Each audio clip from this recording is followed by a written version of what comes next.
Darlin was a bit of a surprise movie for me. A surprise in the fact that I didn't even realise it was a sequel to Lucky McKee's The Woman that was out several years ago. Pollyanna McIntosh, who played the woman in that movie, and also in this one as well, is now in the director's chair. And this story is all about the woman and Darlin, this young woman who is feral, who is living with this older woman in the woods, and at the start of the movie is kind of taken to a hospital at one point.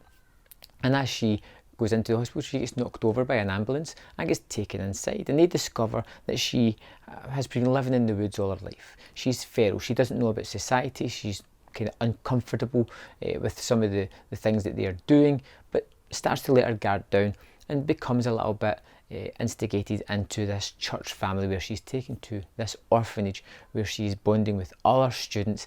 And all the while we have a side story of the woman who is just trying to get back to Darlin at some point. And as the movie starts off, I was hyped about this. When I suddenly realised it was a sequel to The Woman, I was ecstatic. I don't think it's necessary to have seen that movie before, but it does add a little bit to the movie. Now, as we get to the hospital and we're introduced to Darlin and her situation and a few of the orderlies and people in the hospital that we're going to spend time with, I was totally with this movie. It was great. I was liking the idea of it. When Darlin goes to the orphanage and is with the bishop as he's trying to use her as a ploy to stop his parish from getting shut down so he can continue doing what he's doing, there is some heavy connotations that what he's doing is extremely nefarious, is when it starts to kind of lose its propulsion for me. It starts to slow down and I become less interested. We suddenly have jumps in time where Darlin is more and more instigated into modern society. She begins to read, she begins to think and speak and become really accustomed to modern living without having any real adversity, without having any real bumps along the way, nothing that makes it feel like a struggle for somebody who's never experienced this. And it just feels as if there's more juicy stuff to get to there. And every time we cut back to the woman, it becomes a little bit more genreified as she starts to kill people to feed on, as she's tracking down Darlin all the way through the movie. And that part is kind of fun and somewhat interesting, the way it goes about what it's doing.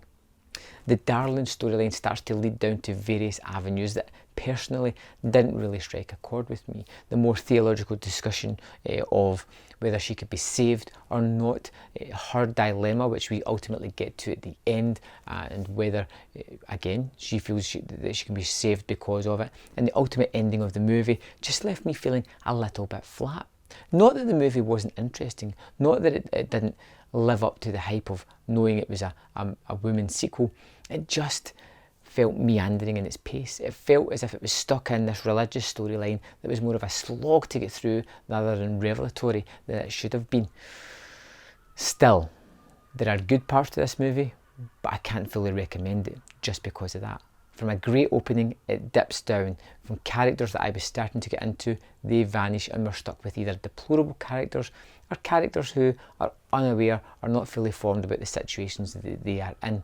Darlin as a character is fun, but we never see the evolution of that character. It just jumps.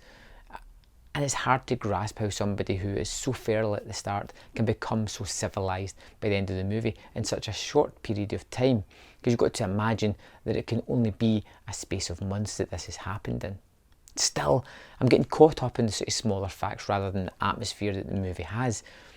It works in certain levels. I think some people are going to love this movie and I think it's going to be hated by others. I think it's going to be a divisive movie. No matter how you cut it, it's just going to be one of those movies. For me, I am leaning towards the not great side of the spectrum. I wanted to love it more, but ultimately the movie just felt hollow and a little bit empty and gave me too much of the stuff I didn't want to see and too little of the stuff I did want to see. I'd love to know your thoughts on Darling. Let me know in the comment box below and I will see you next time on Man vs Film.